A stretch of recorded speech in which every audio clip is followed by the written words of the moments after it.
Está la delegada ahí. Doctor, buenas noches. Hola. Ya, vamos a dar por inicio la clase. Sí, doctor. El día de hoy tenemos el tema de edema y cianosis. Y comenzaremos con el primer punto, que es el edema.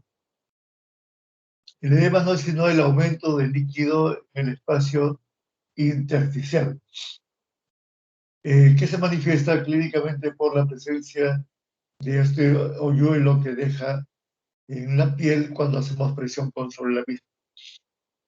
El edema ocurre cuando hay una retención de líquidos, que representa por lo menos el 10% del peso corporal. Es decir, que para un individuo de 70 kilos será, si hay 1 o 2 litros de líquido retenido, no va a haber edema. Recién cuando llegamos al 10% del peso del paciente, podemos tener clínicamente el edema. Debemos recordar que el agua es un elemento constitutivo importante del ser humano. Representa aproximadamente el 60% del peso en el adulto y el 70% en los niños.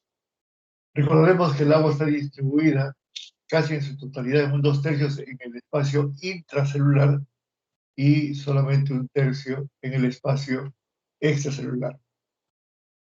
Debemos recordar que hay un recambio de líquidos entre el intravascular y el intersticio. Es decir, hemos dicho de que los 2/3 de los líquidos del agua están en el intracelular y el extracelular vamos a dividirlo muy fácilmente por razones académicas en intersticio e intravascular. Entonces, ¿qué hemos dicho por definición?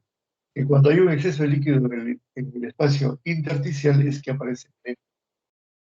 Entonces, estábamos diciendo que hay un recambio del líquido entre el intravascular y el intersticio.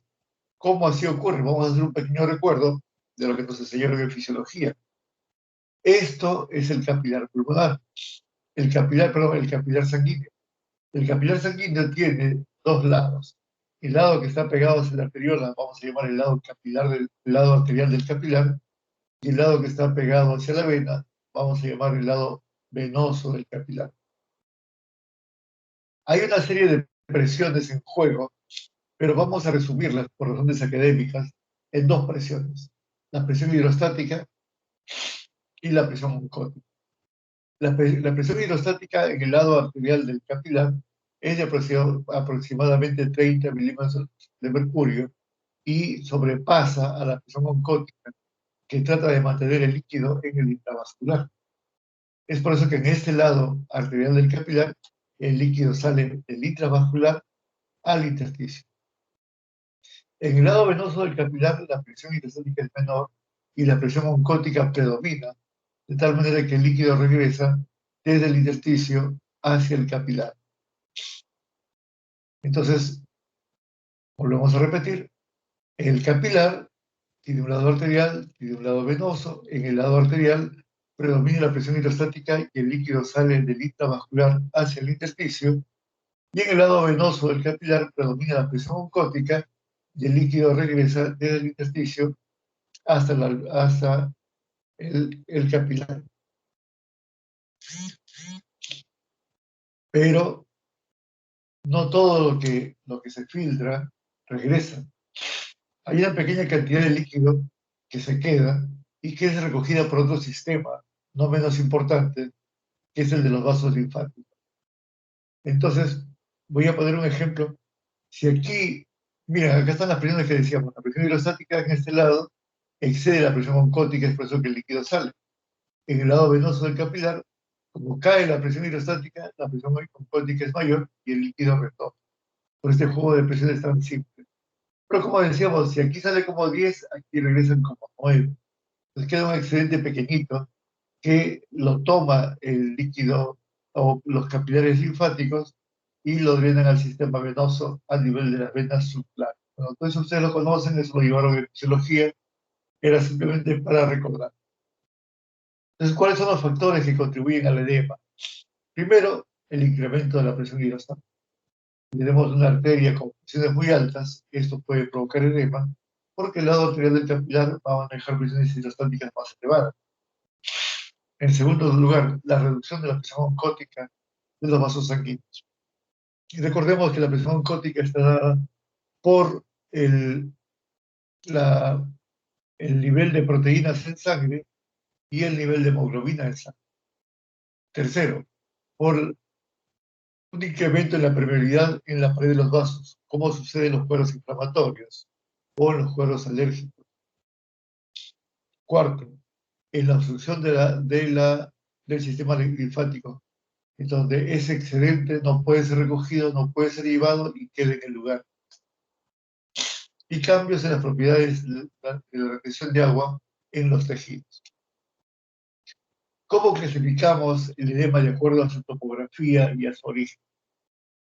El edema puede ser bilateral y simétrico. Cuando es bilateral y simétrico y es generalizado, pensemos en insuficiencia cardíaca, enfermedad renal, sobre todo el síndrome nefrótico, la insuficiencia hepática y la desnutrición. Entonces, cuando tengamos un edema generalizado y simétrico, corazón, riñones e hígado son los órganos en los que tenemos que pensar inmediatamente. Si es predominantemente de miembros inferiores, también puede ser por insuficiencia cardíaca, preeclampsia, embarazo, idiopática, fármacos, mixedema, linfedema, lipedema, términos que vamos a ir desarrollando en el transcurso de esta clase. Pero si es regional, es decir, localizado de manera unilateral o asimétrica, pensemos en insuficiencia venosa, obstrucción venosa o trombosis venosa, linfedema secundario como en esta infestación de filariasis, infecciones como la celulitis del tejido blando o quemaduras, o la inmovilización de una parte del cuerpo, como va a ver los pacientes que tienen o han tenido un accidente cerebrovascular y es solamente una extremidad la que no se mueve. Entonces, repasemos un poco la fisiopatología del edema generalizado, bilateral y simétrico, es decir, estamos hablando del edema cardiogénico, por ejemplo. Muy bien, el edema que ocurre en el edema cardíaco se debe, como hemos dicho, a la fuga de líquido del intravascular hacia el intersticio. ¿Qué tipo de líquido es? Es un transudado. Quiere decir que es un líquido que tiene muy poca cantidad proteica, es prácticamente agua. Y esto es lo que genera el edema. Al salir el líquido del intravascular, esto va a producir la disminución del volumen circulante, lo que vamos a conocer como precarga. Hay una caída de la precarga. Esto va a activar a dos sistemas neuromorales importantes. El sistema renina-angiotensina-aldosterona, que a través de la aldosterona, actuando a nivel del tubo contorneado distal de la nefrona, va a retener agua y sodio. Al retener agua y sodio, aumenta el volumen intravascular. Y el otro sistema neuromoral importante va a ser el sistema arginina-vasopresina, o la hormona, llamada también hormona antidiurética, que provoca la retención de agua libre, que también aumenta el volumen intravascular. Esto, como hemos dicho, puede estar comprometida tanto la presión oncótica disminuida o la presión hidrostática aumentada. Pero recuerda que tenemos dos sistemas neuromorales importantes en este tipo de edema. Ahora veamos desde el punto de vista clínico, porque esta es una clase de semiología, cómo es el edema de causa cardíaca. Es un edema de inicio gradual, quiere decir que comienza a aparecer y lentamente empieza a incrementarse, localizado en las zonas de declive. Cuando yo estoy de pie, mi zona de declive son los miembros inferiores. Entonces comienza primero en los pies, llega a los tobillos, asciende a las piernas, rodillas y puede seguir ascendiendo. En cambio, si mi paciente está recostado con insuficiencia cardíaca, no voy a buscar el edema en los pies, porque estando recostado el paciente, la zona de declive viene a ser la parte posterior. Entonces buscaré el edema en la región sacra. ¿Cómo es este edema? Es predominantemente vespertino. significa que el paciente cuando amanece en las mañanas no tiene edema. El edema va a aparecer conforme va transcurriendo el día, por eso se dice vespertino. Al inicio puede ser blando, pero en la medida que se vuelve crónica la insuficiencia cardíaca, este edema pasa a ser duro. Al inicio es incoloro, pero con el tiempo comienza a pigmentarse.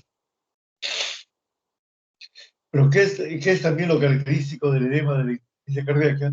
Que viene acompañado de otros síntomas propios de la insuficiencia cardíaca, como la tos, sobre todo la tos nocturna, la disnea, a veces el edema pulmonar abdominal, la fatiga, el reflujo hepatoyugular, la hepatomegalia congestiva, etc. Es decir, el edema del cardíaco no es un síntoma aislado, no es un signo aislado, viene como parte del cortejo sintomático de insuficiencia cardíaca.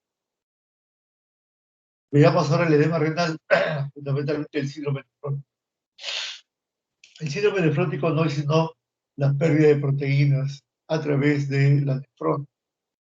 Es decir, la nefrona no debe filtrar proteínas. Las proteínas son demasiado importantes para ser eliminadas por la vía urinaria.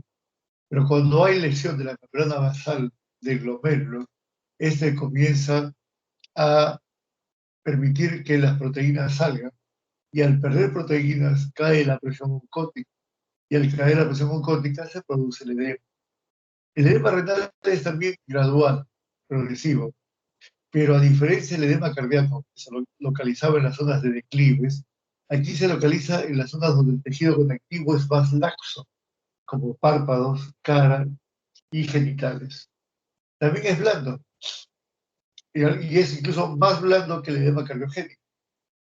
De color blanco o normal, es indoloro y aumenta al estar sentado de pie o al ingerir mucha agua o mucho sol.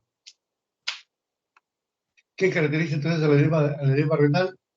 Que compromete las zonas muy laxas, edema palpebral, edema facial, que debe haber proteinuria, por lo tanto baja el nivel de proteínas en sangre y polvorinemia, y con frecuencia viene acompañado de hipercolesterolemia. Es decir, el incremento del colesterol es parte del cortejo de este síndrome.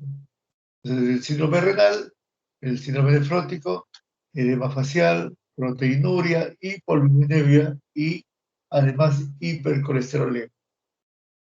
En cuanto al edema producido por una insuficiencia hepática, por ejemplo la cirrosis, vamos a ver que también es un edema gradual, progresivo, localizado fundamentalmente en el abdomen, es decir, vamos a encontrar agua o líquido en el abdomen, este está sudado, y eso se denomina asitis.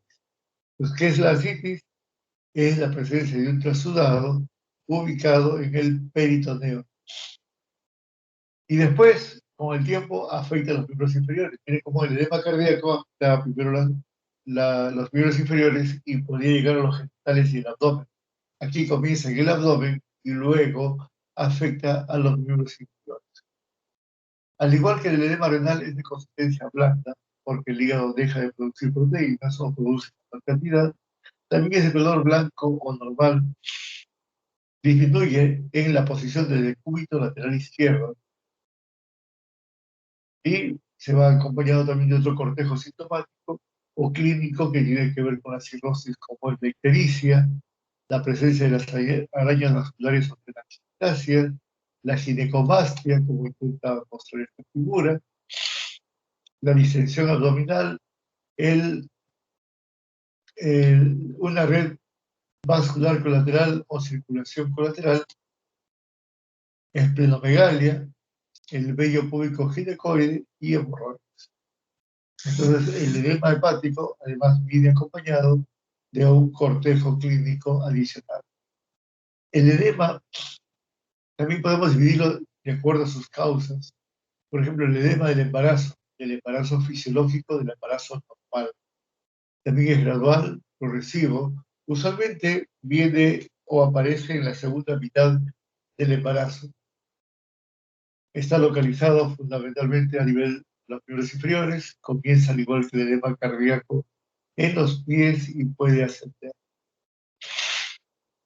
Es más frecuente cuando hay embarazos múltiples o hay macrosomía fetal y disminuye en la posición del decúbito lateral izquierdo, porque al colocarse en esa posición, el producto, es decir, el feto, descansa sobre la cama y no comprime la vena cava, que es la responsable del edema.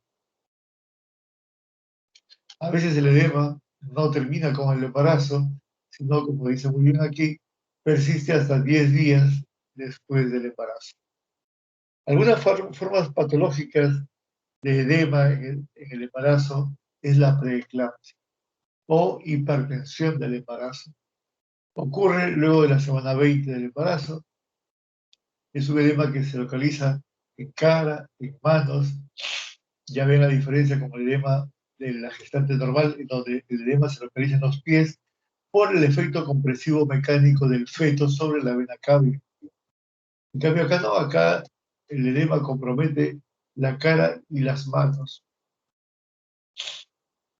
Y viene asociado con la elevación de la presión arterial, como muestra acá la figura.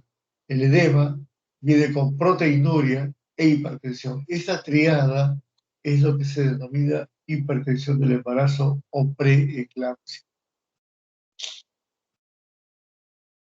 El mixedema, es decir, el edema producido por los trastornos de la función tiroidea. Es también de inicio gradual, está también localizado en la cara, en los párpados, en el dorso de las manos y en la región pretibial. Puede ser pigmentado como en el hipertiroidismo e indoloro como en el hipertiroidismo. A veces es pruriginoso.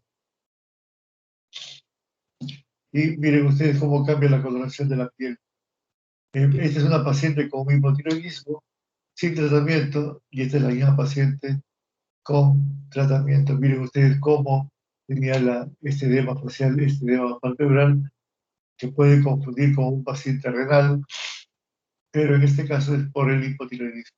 Miren ustedes acá también las piernas, cómo cambia la coloración, cambia las lesiones eczematosas de esta zona. El linfedema, dijimos de que los vasos linfáticos eran responsables de drenar ese exceso de líquido que quedaba en el intersticio y que no podía ser recogido por los vasos sanguíneos.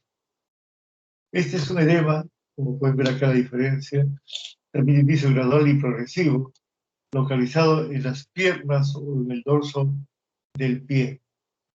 Realmente hay cambios tróficos en la piel, se vuelve hiperqueratósica, es decir, con una mayor capa de queratina, o papilomatosa, de la manera que parece ser una piel de naranja. Tiene una gran pesadez, usualmente no desaparece cuando se elevan las piernas, se hacen otro tipo de edema. Hay un edema idiopático, como ustedes muy bien saben, la palabra idiopática significa que no sabemos por qué se ha producido. Es de predominio diurno, es duro, de color normal, es mucho más frecuente en mujeres que en varones y se acompaña a veces de distensión total, trastornos psicológicos y emocionales. Algunos fármacos que utilizamos, por ejemplo, los antihipertensivos, como los bloqueadores de calcio, el amlodipino, el difedipino, algunos antiinflamatorios no esteroideos pueden también retener agua y sodio y producir edemas. Recordar que también los edemas pueden ser producidos por algunos fármacos. El diagnóstico diferencial, entonces, cuando el edema es asimétrico, pensar en factor local, un factor de la zona, trombosis venosa profunda, porque las venas tienen que ver con el drenaje líquido por los vasos sanguíneos, linfedema, porque los vasos linfáticos también pueden ser comprometidos, los traumáticos y los inflamatorios, que son las cuatro causas más frecuentes de edema asimétrico. Pero cuando el edema es simétrico, es decir, pensando que hay una causa sistémica, corazón, riñón e hígado son las causas más importantes. En conclusión, el edema es un aumento de volumen del líquido en el espacio intersticial que se hace visible a la clínica solo cuando la cantidad de líquido retenida excede el 10% del peso corporal pero del paciente tiene una multicausalidad y las características del edema y su fisiopatología va a depender de la causa de fondo, lo cual obviamente nos orientará al tratamiento. Entonces, el edema renal no se trata igual que el edema cardíaco, que no se trata igual que el linfedema, que tampoco que el mixedema, etc. Entonces, como en medicina siempre el diagnóstico debe preceder al tratamiento. A veces algunos médicos se ven tentados, ven edema y le dan un diurético al paciente sin haber llegado primero al diagnóstico. La segunda parte de la clase va dirigida al otro síntoma y signo que habíamos mencionado, que es la cianosis. Comenzaremos definiendo lo que es cianosis. Cianosis viene del griego cianos, que significa azul, y se refiere a la coloración azulada tanto de piel como de mucosa. Recordemos que el principal transportador de oxígeno en la sangre es la hemoglobina. El 97% del oxígeno que va en la sangre lo transporta el núcleo M de la hemoglobina. Y solamente un 3% va disuelto en el plasma. Esto es importante porque nosotros respiramos un aire que tiene una fracción inspirada de oxígeno de 21%. Cuando yo le pongo oxígeno a mi paciente y aumento la fracción inspirada de oxígeno a 0.24, 0.28, 0.30, lo que estoy aumentando es este porcentaje que va disuelto en el plasma. Lo que estoy queriendo decir es que si yo tengo un paciente con una anemia severa y que tiene signos de hipoperfusión y necesito enviarle oxígeno, por más oxígeno que le ponga, aún al 100%, lo que voy a incrementar es muy poco. Si le falta hemoglobina, hay que ponerle hemoglobina. Eso justifica el paso de la transfusión sanguínea. Aquí abajo hay un esquema muy simple, muy sencillo. Esto sería un alveolo pulmonar, esto sería un capilar pulmonar. Yo les he dicho a ustedes de que la fracción inspirada es de 0.21, a nivel del mar tenemos 760 milímetros de mercurio, pero el aire se combina con o se mezcla con el vapor de agua que es a nivel bronquial, de la manera que la presión parcial de oxígeno a nivel alveolar es alrededor de 100 milímetros de mercurio. En el lado arterial del capilar pulmonar, que saben ustedes que lleva, si bien el lado arterial lleva sangre venosa, la presión parcial de oxígeno es baja, 40 milímetros de mercurio. Entonces el oxígeno pasa por gradiente de presiones 100 acá, 40 acá, y oxigena el capilar pulmonar. De manera que en el lado venoso del capilar, la presión parcial de oxígeno en el capilar sea más o menos igual que la presión alveolar, se igualan las presiones. En el lado final, es decir, ya no en el lado pulmonar, sino en el lado tisular, la arteria lleva una presión parcial de oxígeno alrededor de 95 milímetros de mercurio, un poco menos que esto. ¿Por qué? Porque no todos los vasos sanguíneos están oxigenados, siempre hay un poco de déficit en ese lado, de tal manera que la arteria ya no llega, llega un poquito menos. Entonces, supongamos que es igual. Llega a los tejidos tienen una concentración de oxígeno muy baja. Recuerden ustedes que los tejidos están trabajando, están utilizando oxígeno para quemar la glucosa y la presión de oxígeno en los tejidos es baja, tan baja como 23 milímetros por mercurio. Entonces el oxígeno pasa por gradientes de presión del intravascular hacia los tejidos. Y luego de esta extracción regresa la sangre al corazón con una presión de oxígeno de 40 milímetros por mercurio. Entonces, en el lado tisular, el oxígeno es entregado a los tejidos, de tal manera que las venas llevan una presión de oxígeno de 40 milímetros de mercurio, que es lo que estamos viendo aquí cuando llega al pulmón para la oxigenación.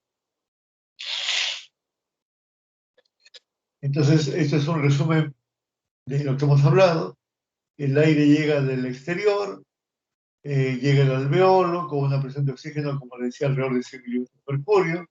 El oxígeno difunde a los capilares y la presión en el lado, en las venas pulmonares, es de alrededor de 95 milímetros de mercurio, 96.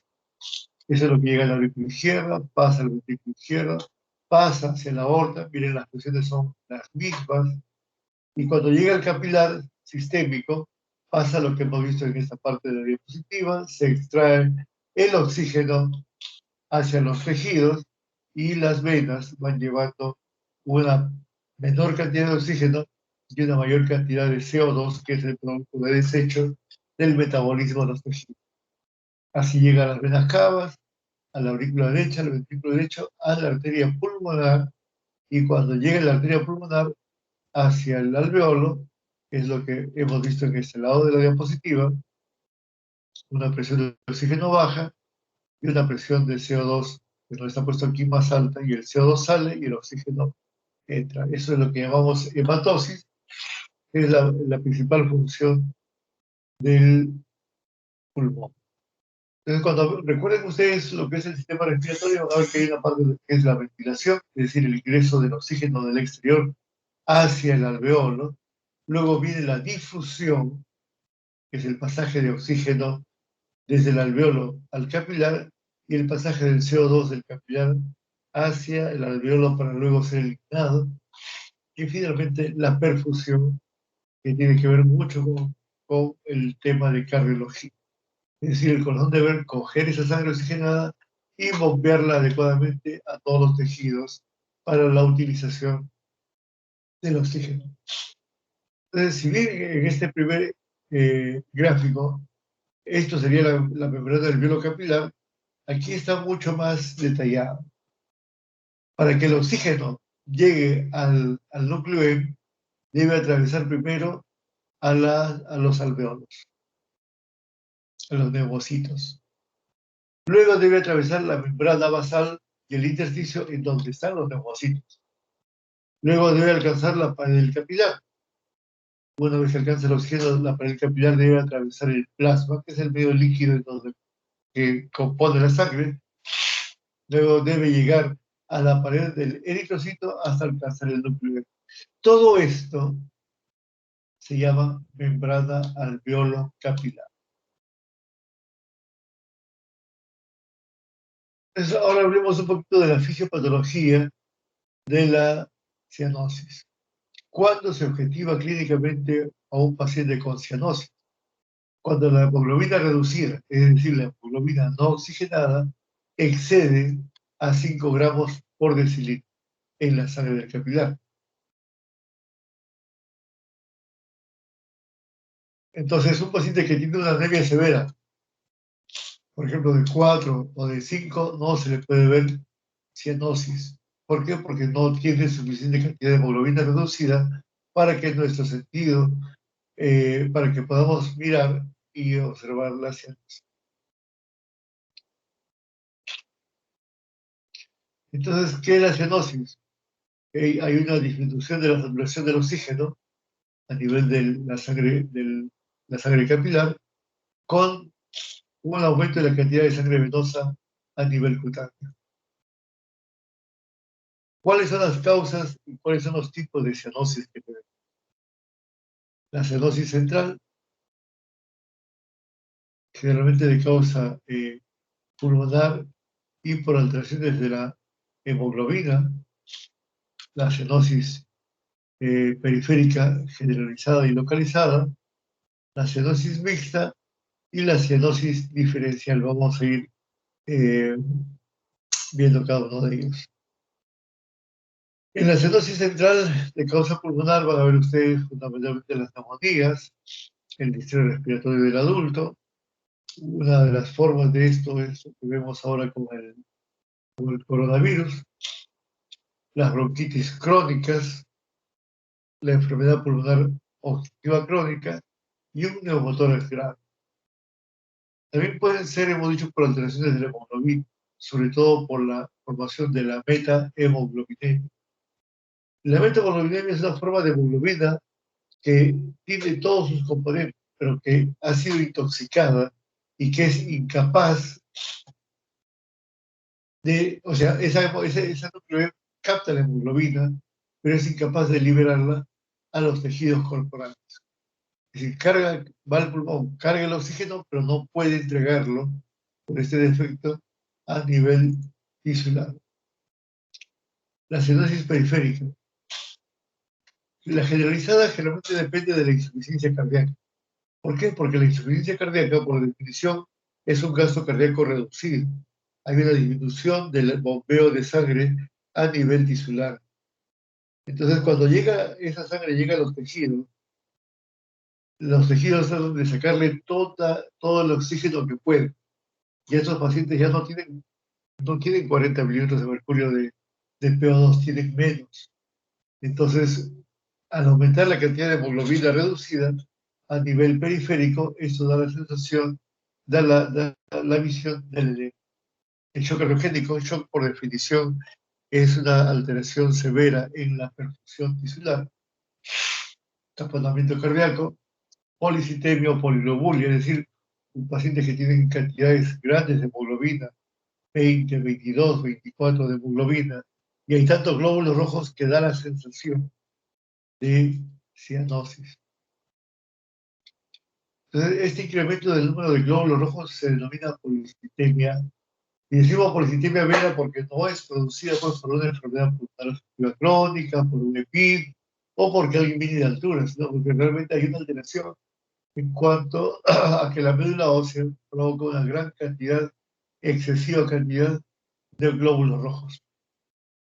Cuando la cianosis periférica es localizada, tenemos que pensar en que se ha obstruido una arteria o una vena que lleva o que drena sangre de esa zona. Las vasculitis, que son cuadros inflamatorios con un trasfondo inmunológico de causa muchas veces desconocida, y la exposición al frío, y eso lo pueden ver sus compañeras, generalmente en el invierno, como en esta época cuando hace mucho frío, la vasoconstricción por frío provoca cianosis que uno puede observar fundamentalmente en las uñas. Entonces, cuando ustedes vean sus uñitas moraditas, es por este fenómeno vascular. La cianosis mixta. La cianosis mixta es una cianosis donde tenemos como el mejor ejemplo a la etiología de Fallot, la enfermedad de Epstein, el CIB con el shunt de derecha a izquierda, o la transposición de grandes vasos, es decir, viene ligada aquí a cardiopatías congénitas. La acropaquia, bueno, creo que me faltó una cianosis, la cianosis diferencial. ¿Qué es una cianosis diferencial? Si yo tengo una persona o un ser humano, voy a ver que la mitad inferior del ser humano está cianótica y la mitad superior está rosada. ¿Cuál es la explicación de todo esto? Ductus arterioso. El ductus arterioso es una arteria que comunica la aorta, el inicio de la aorta descendente, con la rama izquierda de la arteria pulmonar. ¿Para qué sirve el ductus arterioso? Normalmente, los pulmones del feto no tienen una función, porque los pulmones no trabajan. Entonces, la sangre que sale del ventrículo derecho no tendría ningún sentido que se dirijan los pulmones. Entonces, pasa directamente hacia la aorta y sigue su camino. ¿Por qué? Porque la oxigenación del feto se hace a nivel placentario. Entonces, la sangre que viene por las venas cavas, la vena cava inferior es una sangre que viene oxigenada. Recuerden ustedes que la placenta viene a ser...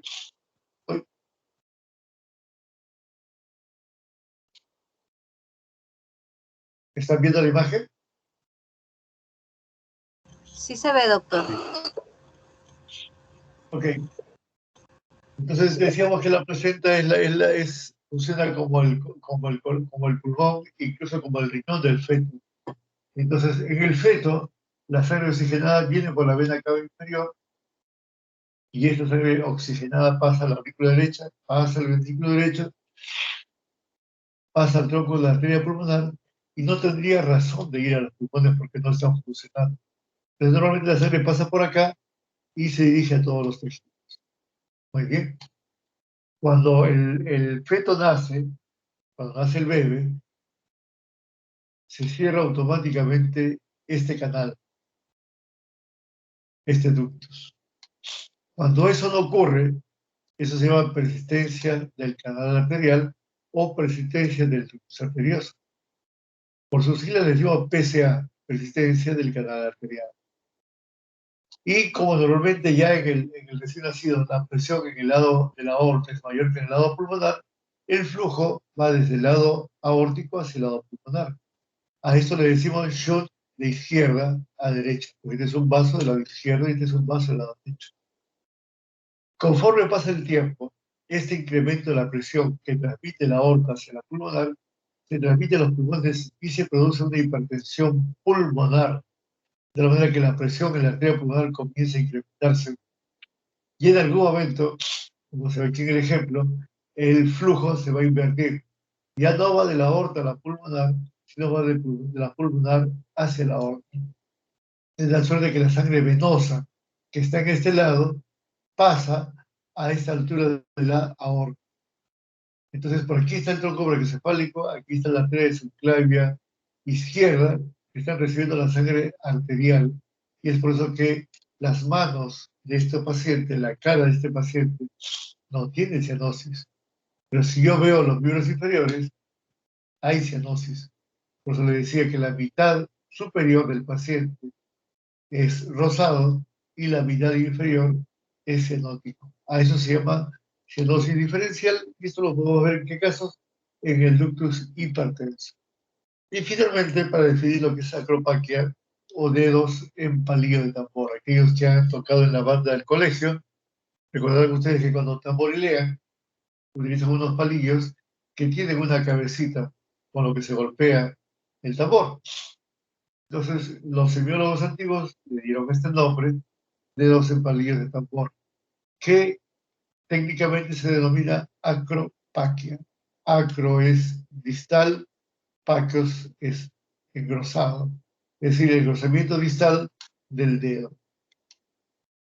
Esto ocurre casi siempre y casi de manera exclusiva cuando hay cianosis central y de larga data. Entonces lo vamos a ver en cardiopatías congénitas cianóticas o en enfermedades pulmonares de larga data. ¿Por qué se produce la acropaquia? Eso no está muy bien conocido.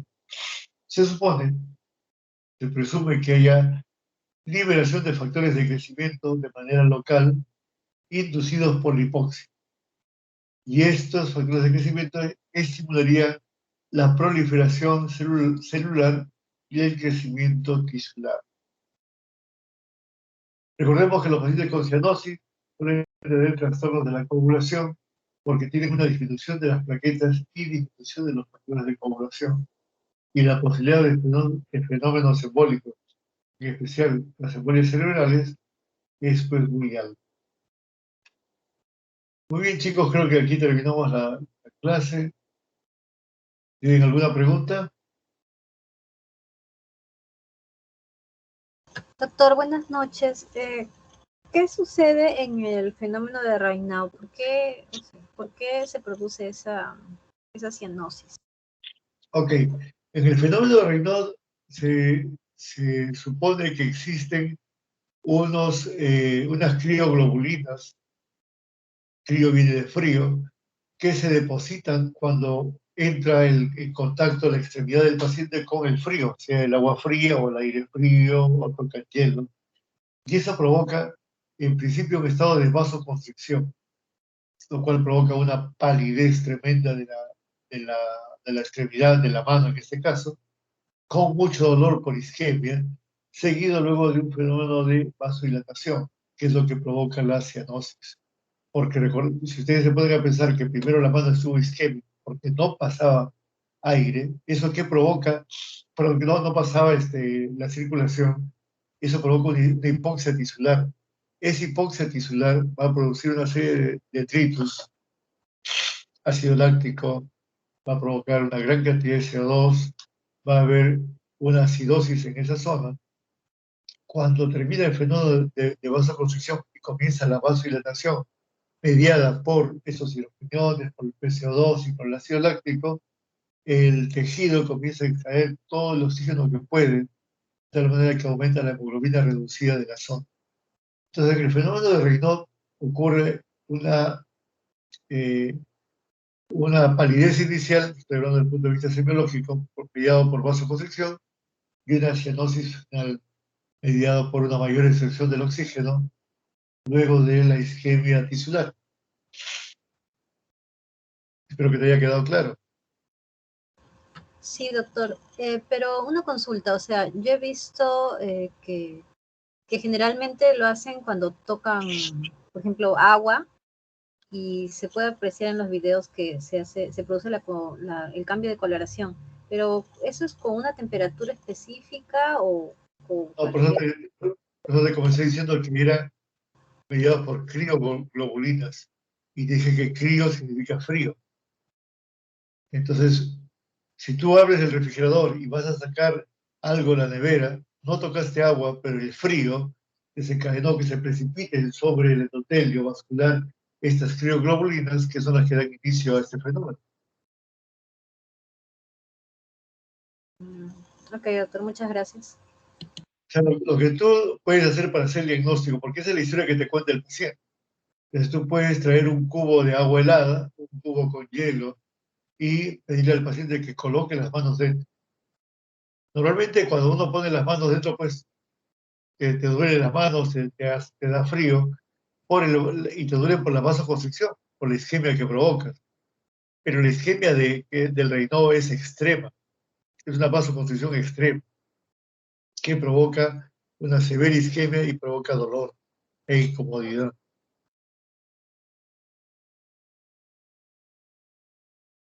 ¿Alguna Gracias. otra? Doctor, tengo una pregunta. Dale. Doctor, usted menciona que en una insuficiencia cardíaca hay edema generalizado, ¿no? Pero que es de carácter vespertino, o sea que en el transcurso del día se va acentuando en los miembros inferiores. Pero en caso de yo esté haciendo una historia clínica de un paciente con insuficiencia cardíaca y él me menciona que tiene hinchados los tobillos, ¿no? Edema, en los miembros inferiores, ¿yo qué pondría en la historia clínica? ¿Edema generalizado o de miembros inferiores? No, pues tú tienes que colocar lo que te dice el paciente. Generalmente, cuando hay edema de tobillos, ya ha habido el primero edema de pies, porque el edema cardíaco es un edema ascendente. Entonces, si tienes un edema de tobillos, tú puedes decirlo como edema de pies que llegan hasta el tobillo. La presentación, si ves ahorita la diapositiva, tienes que preguntarle desde cuándo tiene el edema, cómo ha ido avanzando el tiempo. Si te dice, yo tengo hace 6 meses que me hinchan los dos pies, ok. Ahora se hinchan más que antes. En segundo lugar, recuerda que esto es un edema simétrico, es decir, se debe hinchar un pie y también el otro pie.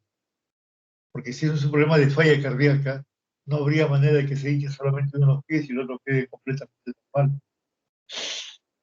La presentación, el edema cardíaco, una vez que el paciente se echa, miren ustedes, si el edema está localizado en los pies, como el paciente, ¿qué ocurre cuando el paciente se echa? Que el edema se reabsorbe. ¿Por qué? Porque los pies y el corazón quedan a la misma altura. No es como cuando el paciente está parado, tiene que la sangre luchar contra la gravedad para regresar al corazón.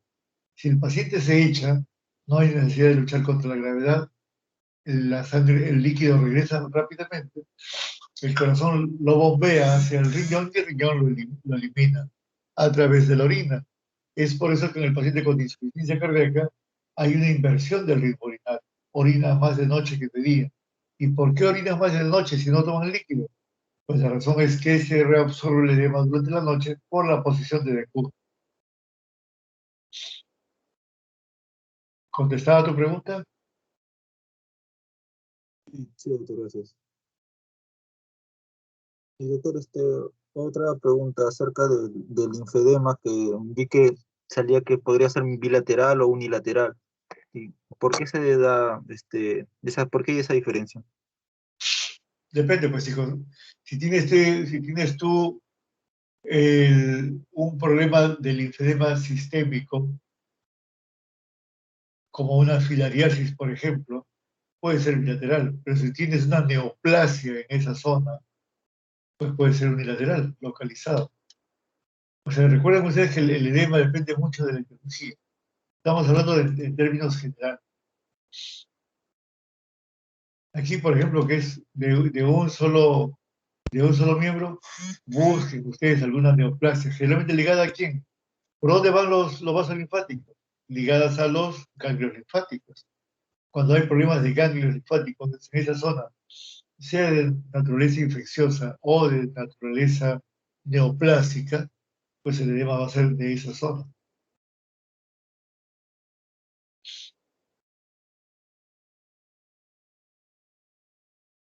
Gracias, doctor. ¿Otra pregunta?